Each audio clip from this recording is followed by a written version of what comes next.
Fechou, vamos assistir aqui agora. É isso que acontece se você vacilar em um dia de derby em São Paulo. Do canal Peleja, hein? Eu gosto de assistir os vídeos dele. Acho bom. Eu vejo uma viatura em chamas, quatro favelado na Ferrari. De um lado, um clube inventado por É aquela famosa rivalidade, né? A rivalidade Romeu e Julieta de São Paulo. É brincadeira, amigos palmeirenses e corintianos. Tamo junto, viu? É só piada. operários, como Pelo bem do futebol. uma organizada que surgiu durante a ditadura militar no Brasil. Do outro lado, o clube criado por italianos que influenciaram culturalmente e socialmente a maior metrópole da América Latina. Uma organizada criada para se defender. Eu passei um ano estudando essa rivalidade, conversando com torcedores, jornalistas, entendendo a cidade e as suas regiões complexas. Achei um topázio a cara dela. Eu vim entender porque a rivalidade de uma das maiores cidades do mundo é conhecida também como uma das mais sangrentas. A dela é Sankara e nosso lance. O que eu vou te mostrar aqui não é aquela rivalidade dentro do campo, que já é retratada há décadas na TV. É hora do Peleja fazer mais uma vez o que mais sabe e gosta de fazer. Eles sangram com meu sangue. Falar do jogo que acontece fora do jogo.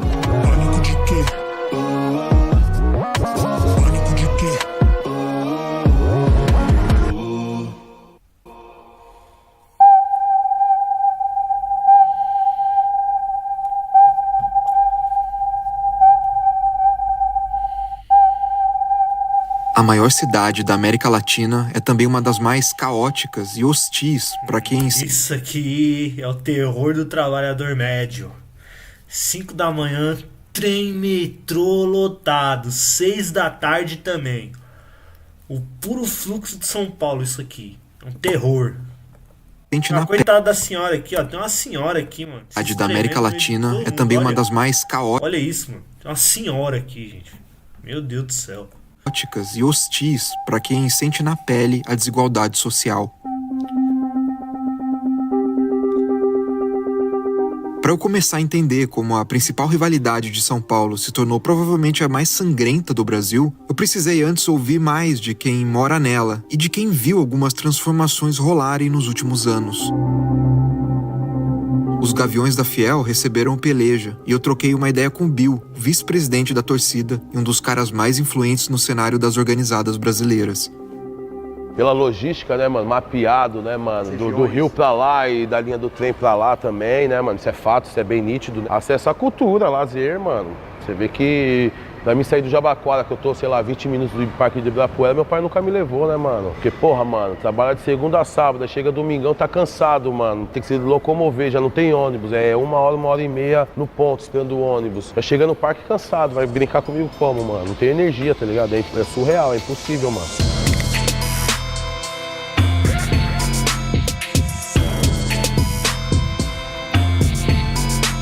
Todo mundo vem para São Paulo para tentar a vida, né? Todo mundo vem para cá, isso acaba gerando uma diversidade absurda, né, de pessoas de níveis sociais distintos e o que acaba refletindo na violência. A miséria quintuplicou. Eu morava por aqui, passa a noite aqui para você ver. 5 vezes mais de pessoas em situação de rua, tá ligado? Rapaziada, eu vou compartilhar uma coisa com vocês aqui. Mas é uma coisa pessoal minha, sabe? Uma opinião que eu tenho. Moro na zona oeste de São Paulo, tá?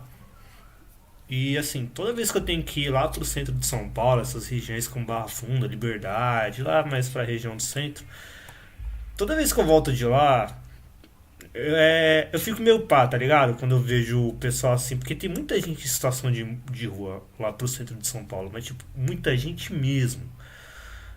Pode parecer meio inocente assim da minha parte, mas cada um tem o seu modo de pensar.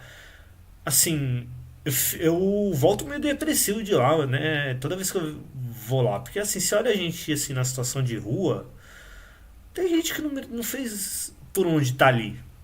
Não fez por merecer. Às vezes a pessoa não teve oportunidade na vida, mano. Simples. Tem gente que fez por merecer, tá ali porque quer, teve estrutura familiar, teve estrutura financeira e quis se enfiar no mundo das drogas. Aí tem que se fuder mesmo. Porque teve todas as oportunidades ali na mão e se vendeu pra coisa errada. Aí tem que se lascar mesmo. Mas tem gente que tá ali porque simplesmente não escolheu estar ali, gente. A vida jogou ali. A vida ferrou com a pessoa, gente. E você pega, por exemplo, você vê criança de 4 anos ali na situação de rua, às vezes já nasceu na rua. Criança de 7 anos, criança de 8 anos. Pô, se você vê uma situação dessa e não te tocar a consciência e o coração, mano, você morreu por dentro já, cara. É de forma bem simples, bem chucra que eu tô falando isso. Você já tá morto por dentro. Porque é triste, gente. É muito triste ver gente numa situação assim.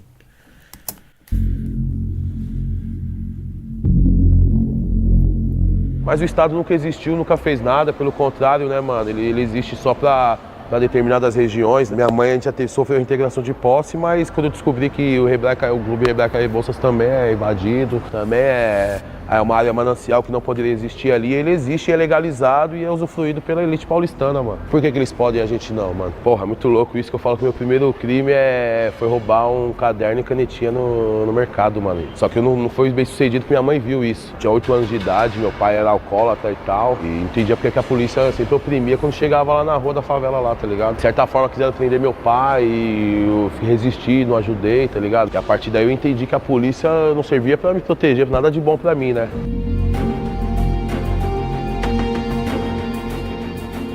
É uma condição humana e você junta problema socioeconômico, tá sem trabalho, tá desempregado, tá tudo fodido, ele tem a válvula de escape no futebol, faz pertencimento num grupo, se sente parte de algo. A violência, ela atinge níveis alarmantes quando você percebe que tudo está destruído na vida da pessoa. Se você pegar o hooliganismo final de 70 e 80, pós-revolução industrial, todo mundo fudido, Manchester, todo mundo... Os caras só queriam ir pro jogo, chapar e sair na mão. Só que naquela época não estava num nível tão brutal como é o Brasil hoje. Naquela época, ainda assim, não se dava uma barrada na cabeça, de ferro na cabeça de outro cara. Onde tem povo, tem futebol. E São Paulo tem povo pra caramba. Pelo tamanho monstruoso da cidade, um dos meios mais usados no transporte público é o trem, ou o metrô. Nos dias de jogo, dependendo do trajeto, você pode estar no dia errado, na hora errada, no lugar errado. As linhas de trem por aqui são hoje lugares de domínio de uma torcida ou da outra. Sim, vou pegar um caso mais por fora, assim. Meu primeiro clássico no Morumbi foi São Paulo e Vasco. E pra quem não sabe, a torcida do São Paulo e do Vasco não se bate, sabe? As duas são rivais. Ainda mais porque o São Paulo tem aliança com a torcida do Flamengo e a do Palmeiras tem aliança com a torcida do Vasco. Então, geralmente, quando as duas torcidas se encontram, não dá coisa boa, não. E justo nesse dia que eu fui, no primeiro jogo, São Paulo e Vasco, São Paulo ganhou de 4-2, inclusive, grande São Paulo, pé quente aqui. Teve briga. São Paulo, torcida do São Paulo e do Vasco se arrebentou lá nos arredores do Morumbi. Por sorte eu já tinha ido embora. Porque se eu tivesse demorado mais um pouco, eu tinha entrado no meio da treta. Porque foi ali perto das estações de trem. É a forma de locomoção de quem mora nas periferias de São Paulo, né? Ninguém vai pegar um carro para atravessar a cidade com uma banca, não vai ter táxi, não vai ter nada. É o trem. Aqui em São Paulo ainda é mais complicado ainda porque são 4 torcidas, né? Geralmente a gente tem que ficar na atividade de não pegar num dia que tiver jogo do rival, né? E aí você estiver moscando na rua com uma camisa do seu time, você pode acabar arrumando confusão, voltando do trampo. A própria estação já avisa na hora que você chega. Corinthians e Itaquera, Palmeiras Barra Funda, do outro lado, né? O caminho é esse, mano. E pra nós, a torcida do Corinthians, que não tem o privilégio de ter carro, nem moto, nem ter condições de alugar ônibus e tudo mais, é meter as caras na linha mesmo, como sempre foi feito desde 69. Mano, a gente sai de casa, se une com nossos amigos, fecha com os irmãos, vai pro jogo do Corinthians, canta 90 minutos e todo mundo volta pra sua casa, mano. Quem quiser testar a febre, que pare na frente, que o couro vai comer, mano. Simples assim, mano. Tá ligado?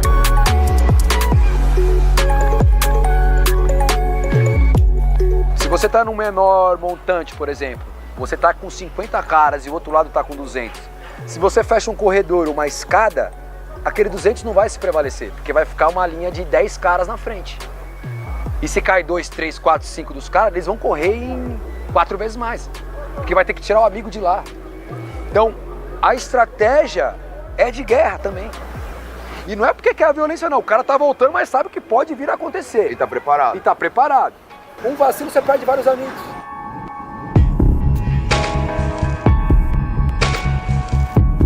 Tem umas ideias aqui que quando você vem se associar, mano, tem a reunião dos novos associados. Porque a partir do momento que você tá vestindo uma farda, uma torcida organizada, pai, é sua vida que tá em risco ali. Tem uma responsabilidade. Você tem a responsabilidade, você tá carregando o seu nome, nome da sua quebrada, nome da torcida que você é. Então, automaticamente você tem que ficar ligeiro no calendário também, né, cara? Vai ficar moscando aí, tem jogo dos porcos hoje aí, eu vou estar saindo fardadão aí, os caras vão me quebrar.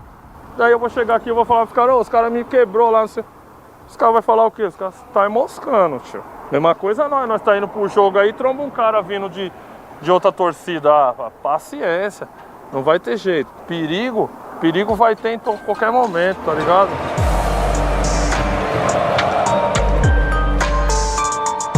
Mas o perigo um dia foi só para a torcida do Palmeiras. Os corintianos são maioria há muito tempo. E tinha uma época que o palmeirense tinha que se esconder na cidade. Dizem que a Mancha Verde é a torcida mais fechada e de difícil acesso do país. Eles toparam falar comigo e explicar algumas coisas de uma vez por todas. Na década de 70, 80, não tinha tanta segurança em volta ao estádio. E era a lei do mais forte. Quem tinha, vamos dizer... Ele tá preso agora, ó. Por causa do acontecimento lá da Máfia Azul. Mais força, né? Quem tinha mais quantidade no estádio ou no caminho, né? Acabava se prevalecendo. E essa era a realidade. E o que acontecia? E a realidade. Você minoria, ou você apanhava, ou corria.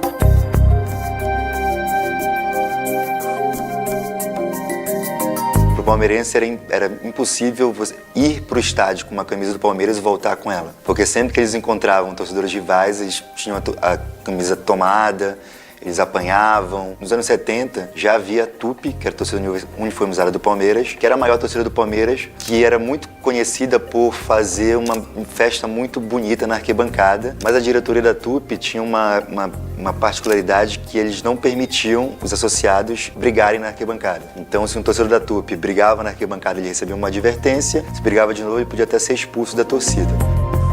E a Mancha foi fundada por pessoas oriundas de três torcidas, né? Inferno, Império e Grêmio Verde, e juntou para restabelecer o respeito da torcida do Palmeiras. A Mancha nasceu muito para se proteger, então. Para proteger a torcida do Palmeiras, para colocar o respeito. E em pouco tempo colocou.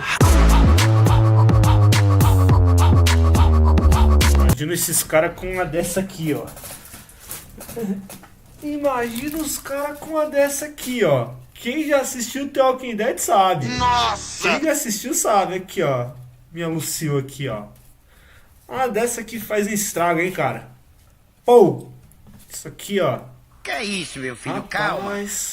Ia dar uma merda tão grande.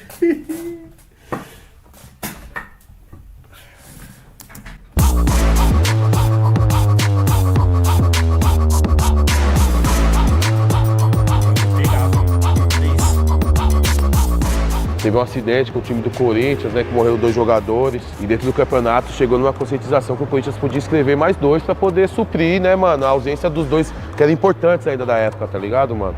Só eram eles que não quiseram, tá ligado? Realmente jogaram sujo e tal, enfim, não tiveram uma mínima de ética, enfim, mano.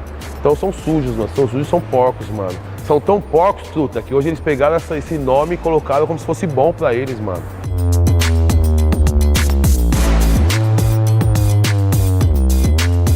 Que gambá? Ah, já fala, né? O nome já fala, cara. Não precisa muita explicação. É feio, é sujo, fede, chega nos lugares, é recebida paulada. Pausa rapidinho aqui no vídeo só pra esclarecer uma coisa. Isso aqui que eu fiz foi uma piada. Foi uma piada, antes que a galera do Todos vinha falar marmelada pra mim, beleza? Então, por favor, pessoal, não é pra sair dando paulada nos gambá não, viu? Pelo amor de Deus, que é animal silvestre, isso é crime. Então, por favor, não saiam dando pauladas nos gambá. E nos corintianos também não. Paz no futebol. Seguimos. Deixa eu calar minha boca aqui. Alguém gosta de gambá? Alguém queria gambá em casa? Ninguém! Então pronto. Cara, eu acho que talvez esses 22 anos sem título tenha feito realmente com que o corintiano tenha passado a se identificar mais. Você vai para Porto Alegre semana que vem? Bom, esse problema aí eu já vou deixar bem claro, porque eu não posso faltar 2, 3 dias no serviço, porque o setor de rua é sobre minha responsabilidade, quer dizer que aí eu vou dar um desfalque tremendo pro meu patrão, principalmente. Foi fundado em 1969 para lutar contra 2 ditaduras, uma que tinha dentro do Corinthians e aquela que dominava o país lá fora. Do outro lado, dentre tantas organizadas do Corinthians, a maior, é claro, Gaviões da Fiel. São mais de 100 mil associados, e os de preto nasceram para fiscalizar o Corinthians, mas muitas vezes também ficam de olho no que rola na sociedade. E a torcida dos Gaviões foi a primeira torcida em fazer o protesto. Os Gaviões sempre entenderam o quanto o povo estava ligado à história do clube. O corintiano está indo em jogo segunda, quarta, sexta, domingo, ele não tem mais dinheiro para ir em jogo. E o seu Matheus foi complacente, abaixou o ingresso. Veio meia dúzia que o batalhão de choque levou em 3 camburões pra pensão Gaviões da Fiel, que eu acho que virou pensão, os caras dormiram nos Gaviões. Inclusive, quando você citasse o nome dos Gaviões, você devia ter mais respeito. Alex, você tá falando de uma torcida que tem 18 mil associados. Quando você tiver metade disso, você fala com a gente. Os caras vão estar sempre em maioria, sempre. Sempre. O Corinthians tem a maior torcida, isso aí todo mundo sabe. E aí o pau quebrava porque o nosso bonde era... O bonde, a organização de bonde era sempre maior. A gente foi meio que mostrando pros caras que a gente não tivesse organização, tá ligado? E aí começou essa coisa de todo mundo se preparar também pro clássico. Falou, se a gente sair só em 20 vai dar problema. Existia uma espécie de código de honra, um código de conduta nas brigas de torcida, que era você podia fazer o que você fizesse com o seu adversário, mas não podia matar. Eles até diziam assim, a gente queria bater muito neles, mas deixá-los vivos, a gente queria encontrar eles de novo para bater de novo neles. Porque até mesmo não tem graça, né? Você bate no cara, no dia seguinte ele tá morto, você não vai tirar um barato dele, né? Antes era só trocação. Na época você trocava, quebrava um braço, era muito mais na mão, ferro era pouco, era muito pedrada. Começou bomba com a Independente em 92. Não havia o que eles chamam hoje de judaria, né? Que é essa covardia, muitos contra um, muitos contra poucos, gente se matando.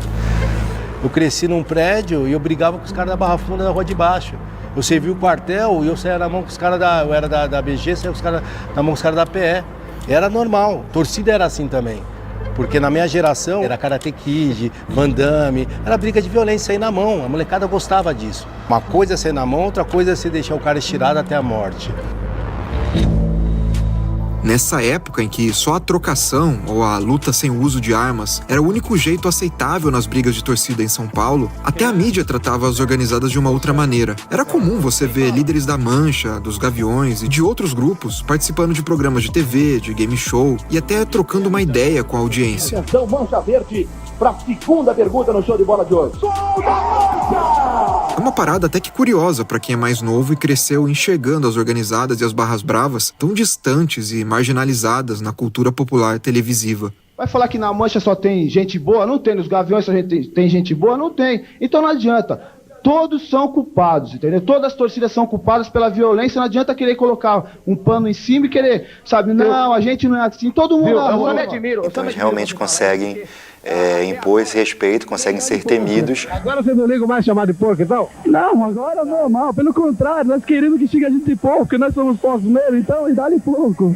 E o Cléo vira essa figura, vira esse herói simbólico da Mancha e passa a ser muito perseguido também pelas outras torcidas, né?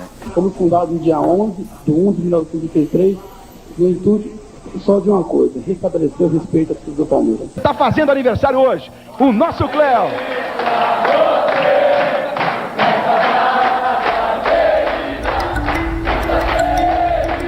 O Cléo era um dos fundadores da Mancha Verde e ganhou destaque pela... Os caras com um porco mesmo, no meio da torcida. A festa organizada nas arquibancadas e pelos duelos fora das arquibancadas. O Cléo foi assassinado.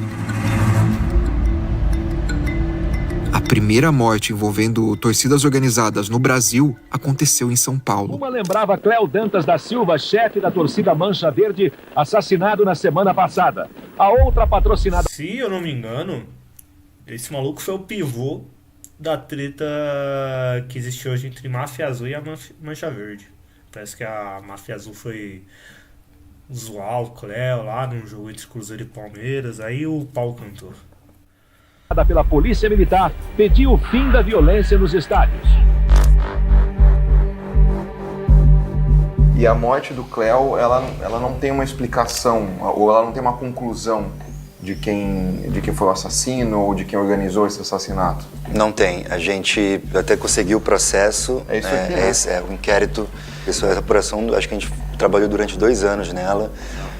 Conseguimos vários documentos inéditos. Por exemplo, esse processo, eu nunca vi ninguém da imprensa tendo acesso a ele na íntegra, né? O que se sabe é que, apesar da polícia e o Ministério Público não terem encontrado um culpado, tinha um suspeito, que era o Edmar Bernardes, que era um torcedor da Gaviões, era muito influente na Gaviões. Só que tem uma questão interessante, que no dia da morte do Cléo, o Edmar estava preso. E aí, então, ele tem um álibi, né? Então, pra polícia não foi ele. Só que entre as torcidas sempre ficou essa sensação de que foi o Edmar, foi o gordo. O Edmar, ele é assassinado em 91, ele estava na praia, ele também foi vítima de tiros. E no dia seguinte, a morte do Edmar, que é um crime também sem solução, o inquérito do Cléo foi encerrado.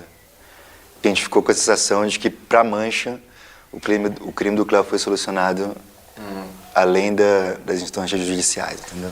A polícia descobriu, tem desconfiança de um, de outro. O Cléo não era um cara envolvido com droga, não foi roubo, não foi nada, a gente sabe que foi questão de torcida. Se foi os caras, se foi já tá pago. O cara fala isso com um sorriso no rosto, né? Eita! Deixa eu voltar. Se foi os caras, se foi já tá pago. Sorriso da criança. A partir da morte dele, a Mancha se torna mais agressiva na relação dela com as outras torcidas. E a gente percebe isso nas declarações que eles dão para a imprensa também. A opinião pública também começa a ver as torcidas de uma outra forma, né? Não mais como aquele grupo de torcedores que faz simplesmente a festa nas arquibancadas, mas também que são capazes de protagonizar essas cenas de violência fora do estádio também. Eu queria saber do cara da Mancha, como é que ele quer se dar bem com as demais torcidas, se chegando no estádio a primeira coisa que eles berram é violência, é o que interessa, o resto não tem pressa. Veja bem, a Mancha tem o pensamento. Eu não tô aqui para falar pelos 8 mil sócios e dizer que a gente não quer mais a violência. Daqui para frente, o que acontece, acontece. Vou fazer o quê, bicho?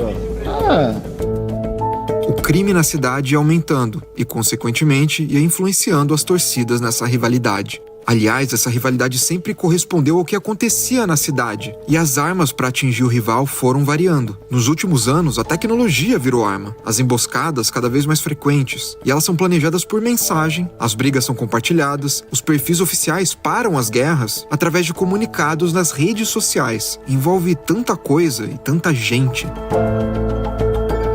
A ideia da vingança, ela é infinita. Se você não pegar em algum momento, cortar esse ciclo e juntar e falar, rapaziada, já deu todo mundo de morrer, vamos só sair na mão então. Ninguém quer mais isso.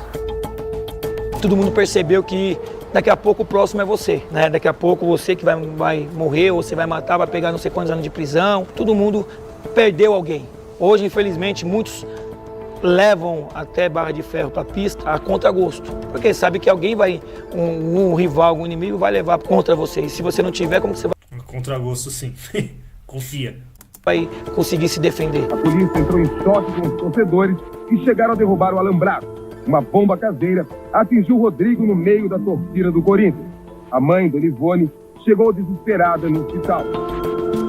De lá pra cá começou a ficar mais noticiado pela mídia, né, mano? Pela toda a tecnologia, né, mano? Digital que vem chegando. E hoje a briga acontece e a gente sabe no mesmo instante, tá ligado? Hoje, se de repente o pessoal vê um pessoal saindo na mão ali, não vai lá separar, não vai chamar a polícia, ele vai filmar, mano. Eu acho que hoje a violência, ela tá sendo mais gravada, mais vista. Isso aqui foi zoado. Se não me engano, isso aqui são duas palmeirenses que estavam no mesmo trem que a torcida do Corinthians. No dia teve o jogo do Corinthians, então a torcida do Corinthians estava em maioria. E expulsaram as meninas do trem e, se não me engano, tiraram as camisas delas. Mano. Isso aqui é zoado. Cara, não trocou, não fez nada. Fica ali quietinho, pronto, cada um segue a vida, mano. Mas isso aqui é zoado pra caralho, mano. Muito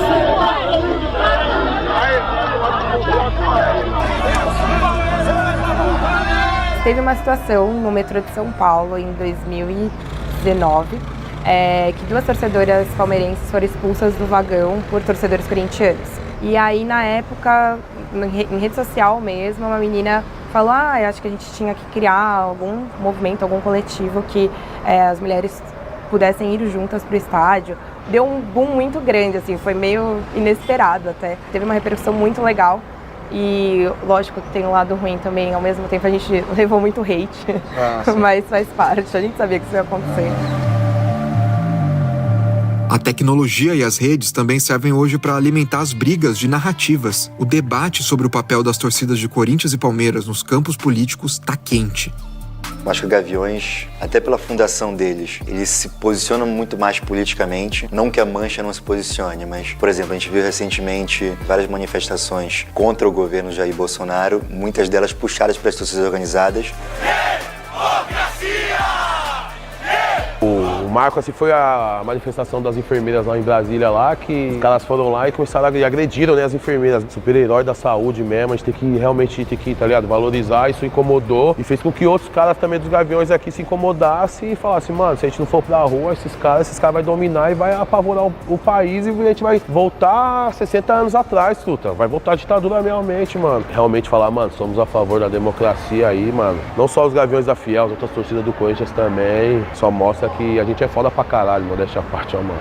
Porra, nazista na Paulista. Botaram umas bandeiras que tem um exército ucraniano que é nazista lá. Porra, mano, aí tá tirando, hein? Vamos juntar um bonde palmeirense, vamos lá pra cima e vamos sair na mão com esses caras. A ideia era essa, sair na mão com os nazistas.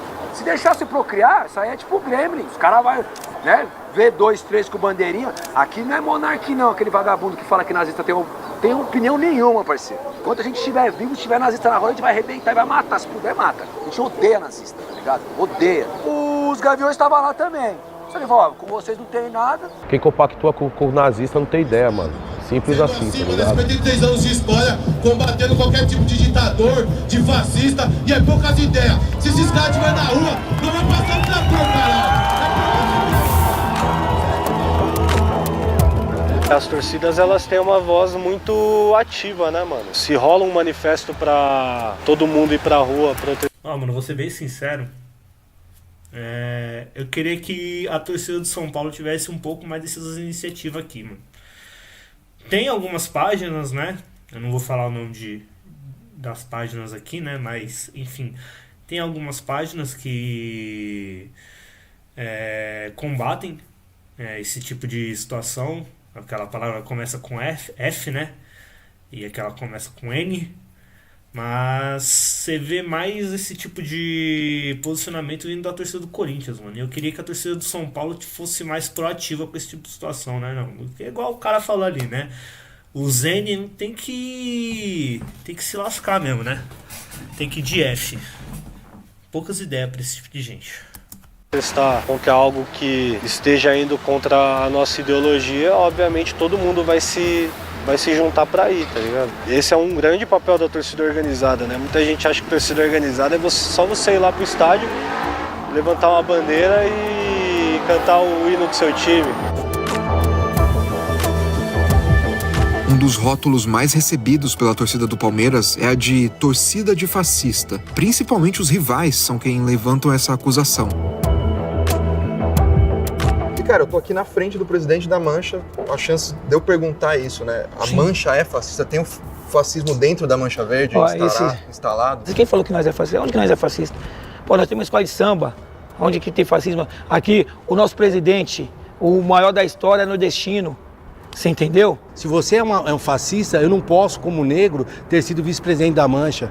Eu não posso, como negro, ter ainda uma voz ativa dentro de uma entidade. Fascista tem corintiano, fascista tem São Paulino, fascista tem palmeirense, fascista tem em qualquer lugar. Uma minoria escondido. Então, assim, não existe fascismo aqui. A gente é oriundo de italiano que na guerra estava lá aliado com os fascistas. Uma coisa, outra coisa. Quantos fascistas tem no Palmeiras? Sei lá, tem 10%, o Corinthians vai ter 10% de São Paulo. É recorte social. Você está falando de milhões de pessoas. A torcida do Corinthians, eles sempre, pelo menos no discurso, em algumas práticas, eles sempre se posicionaram de uma maneira mais progressista. Faz parte da identidade deles, faz parte da história. Agora, falando especificamente da Mancha, me parece que eles são mais tolerantes a opiniões diversas do que, nesse sentido, a Gaviões. Impossível falar de futebol sem falar de política. Muitas vezes até os próprios clubes se envolvem com a política tradicional, a propriamente dita. Ideologias políticas, a Mancha não tem. Nem de direita, nem de esquerda, nem de centro, nem de coisa nenhuma. A nossa ideologia política aqui é o Palmeiras. Você entendeu? 100% Palmeiras. É tudo aquilo que compactua com o mesmo ideal progressista, né, mano? Tá mais pra esse campo nosso aqui. Da hora, mano. Conscientizar os nossos, isso é uma revolução também, tá ligado? Outros tipos de provocação rolaram nos últimos anos dos dois lados. Um que ficou bem famoso na grande mídia aconteceu em 2020, na véspera de um clássico. Palmeirenses invadiram a arena do Corinthians e picharam o resultado de uma antiga goleada no rival. Você aí tem ideia de quem possa ter feito isso? Bandidos invadiram o estádio pra pichar? Entraram e picharam o gramado com 8-0. Você lembra de ver isso? Como que é? Descreve, você estava na sua casa? Não, a gente estava acompanhando, estava chegando nos grupos, a gente já sabia quem poderia ter feito, porque não foi a primeira vez que uma das pessoas que participou dessa parada aí já tinha feito alguma coisa aqui em Itaquera. Peguei um parceiro meu que é louco também, falei, vamos? Ele falou, vamos? Falei, vamos? Ele falou, vamos. A arena, como você mesmo viu aqui, é um lugar privilegiado, né? Pra quem quiser fazer merda, vamos ser sinceros. É fácil pular ali, É muito fácil o acesso aqui, tá ligado? Dando a letra também aí pra, né? Resolve isso aqui, porque as gradinhas dessa aí pra você pular é 2 palitos, velho. Eu passava por ali, eu sempre olhava, né, a construção do estádio, eu percebia a falha brutal ali de ter só um portão, porque o estádio é todo aberto, ele é cavado dentro, né, do morro ali. Primeiramente, o cara é um babaca, né, truta? Quem come merda, faz merda, tá ligado? É simples assim, tio. Não tem o que se esperar muito, mano. Foi de madrugada, tá ligado? Sabia que não tem ninguém lá. Ele não encontrou desafios pra fazer o que ele fez aí, tá ligado? As consequências foram já imagináveis, né, de ameaça de morte, de querer ameaçar que ia matar meus filhos, cortar a cabeça dos meus filhos, estuprar minha mulher. Tudo bem, faz parte do contexto, né? Eu me coloquei em risco, né? É uma ação que eu me coloquei em risco. E eu sabia que tinha sido ele, e mesmo assim não incentivei a torcida a ir massacrar o moleque, mas me espanta ele, né, ter negado ali na hora do medo e depois de um tempo ele foi e assumiu a culpa, se vangloriando e tal. Divulgaram dado pessoal? Tudo que você imaginar. Trabalho, perdi o emprego da época. Se voltasse no tempo, você faria de novo? Eu falei, faria. Foi golear o Corinthians 8-0 de novo. O Neto gravou um programa no dia seguinte, os 3 blocos falando disso. Gritando que a gente era marginal e tudo. Aquilo pra gente foi um orgasmo. Todos são bandidos, todos são vagabundos, todos são... Não é assim. Quem fez isso é bandido. Os caras eram muito melhor no Pacaembu, inclusive. Agora a torcida dos caras tá fundida, tem nada hoje. Sobrou aquele setorzinho dos caras lá, mas tá tudo fundido já. Elitizaram a torcida dos caras, os caras eram bons no Pacaembu. Essa porra dessa arena aí só fudeu os caras. Eles têm que cobrar esses caras aí, não eu.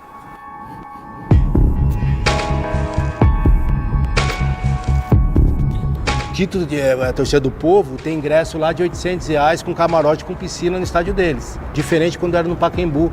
Você vê que eles mudaram até o estilo de cantar deles. Pelo menos o nosso setor aqui, norte e sul ali, não está elitizado, mas se você for olhar os outros setores que são mais caros, parça, você não vai encontrar povão ali. Você não vai encontrar gente da favela, você não vai encontrar gente preta. Mas ainda tem periferia. Não, eu tô falando ali da nossa parte aqui e a sul, que são os 2 setores mais baratos dali de Itaquera, ali sim.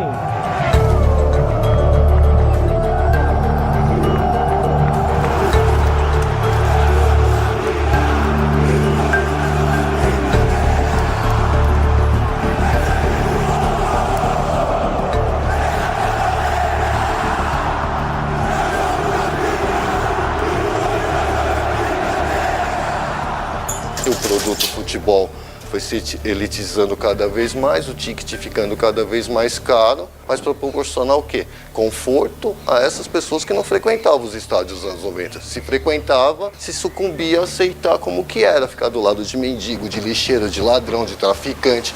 Não importava quem estava do lado, de médico, engenheiro. Hoje em dia não, você é setorizado. Se você tem condições para ficar no camarote, você não vai se misturar com o povão no Gornorte.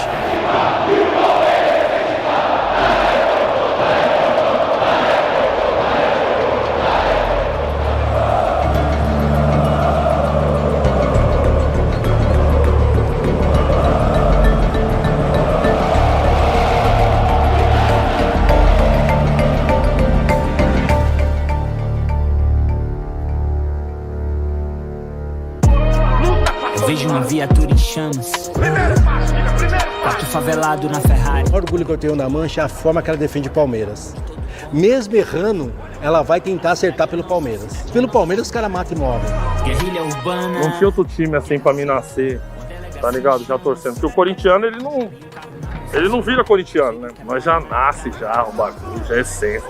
E quando você descobre isso mesmo, você fala, caramba, cara, olha que bagulho louco, tá ligado? Você quer cantar mais do que o outro, você não quer que deixe que o outro se sobressaia, você vai fazer uma festa, você quer fazer uma festa muito maior e vice-versa. Então, às vezes, um estimula o outro a fazer algumas situações, né, para superar o outro. Você troca ideia com o corintiano? Você é louco, mano. Na minha família eu não troco ideia. É um ódio Palestina e judeu, tá ligado? Eu sou o que eu sou professor de história por causa do Gaviões da Fiel, mano. Foi aqui que eu aprendi a amar, falar eu te amo pra alguém. E falar eu te amo, né, pra uma mulher, mas sim pra um homem. Eu falar, mano, eu te amo, eu te defendo, tá ligado? E você pode ser o que você quiser, truta. Pouco me importa, mano. Você é corintiano, irmão? Você é dos Gaviões da Fiel, mano? Então eu mato e morro por você, mano. O mundo sempre foi violento, sempre teve povos contra povos. Que torcida é isso? É o povo daqui do Bom Retiro contra o povo lá do outro lado, tá ligado? Você liga a televisão hoje, todo dia, você vai ver o cara que matou a mulher por causa de ciúme, o cara que brigou no trânsito que matou o outro. E por que torcida tem que ser pura? A sociedade em geral é violenta. Gente, na moral, a cidade de São Paulo tem uma estética muito bonita, né? Eu acho muito da hora a estética da cidade de São Paulo. Né? Linda, mano. Linda. Uma rivalidade que ajudou a definir os rumos da cultura de torcida organizada nas últimas décadas no Brasil. E gerou as suas alianças, as suas vinganças. Enquanto essa cidade for complexa, as torcidas também vão ser. Corinthians e Palmeiras são reflexos de uma metrópole hostil, sempre em guerra, e com movimento, com povo, com reivindicação, com grito, com muita paixão. Isso aí. Muito bom, rapaziada. Esse aí foi o vídeo do canal Peleja. É isso que acontece se você vacilar em um dia de derby em São Paulo.